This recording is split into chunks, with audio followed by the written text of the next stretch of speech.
कानून मंत्री किरण रिजिजू ने गुरुवार को राज्यसभा को बताया कि कानून मंत्रालय को समय समय पर सेवारत और रिटायर जजों को लेकर शिकायतें मिलती रहती हैं, लेकिन इनका संबंध सिर्फ हाई कोर्ट के सदस्यों की नियुक्ति और सेवा शर्तों से है।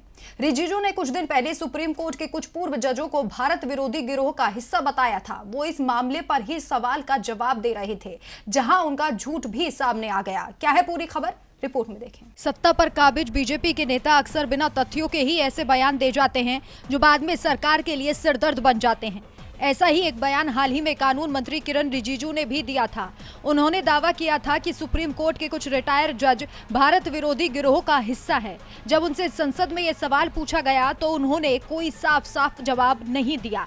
गुरुवार को राज्यसभा में कानून मंत्री किरण रिजिजू से सवाल पूछा गया कि उनकी नजर में सुप्रीम कोर्ट के कुछ पूर्व न्यायाधीश भारत विरोधी गिरोह का हिस्सा है।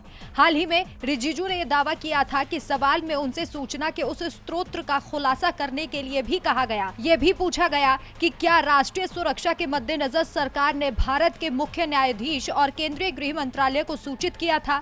लिखित उत्तर में रिजिजू ने 4 प्रश्नों का सीधा जवाब नहीं दिया, जबकि हिंदी में उन्होंने सिर्फ जी नहीं कहकर उत्तर दिया।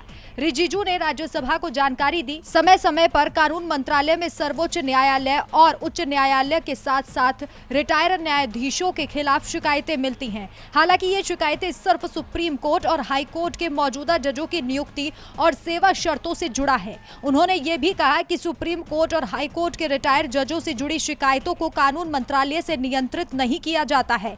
रिजिजू ने कहा कि उच्च न्यायपालिका में जवाबदेही इन हाउस तंत्र के माध्यम से बनाई रखी जाती है। यानी किरण रिजिजू ने खुद ही साफ कर दिया, उन्होंने जो बयान दिया था उनके पास उसका कोई सबूत नहीं है, वो भी उन लोगों के खिलाफ जो इस देश की अदालतों में बैठकर इंसाफ करते आए थे। डीबी लाइव की रिपोर्ट।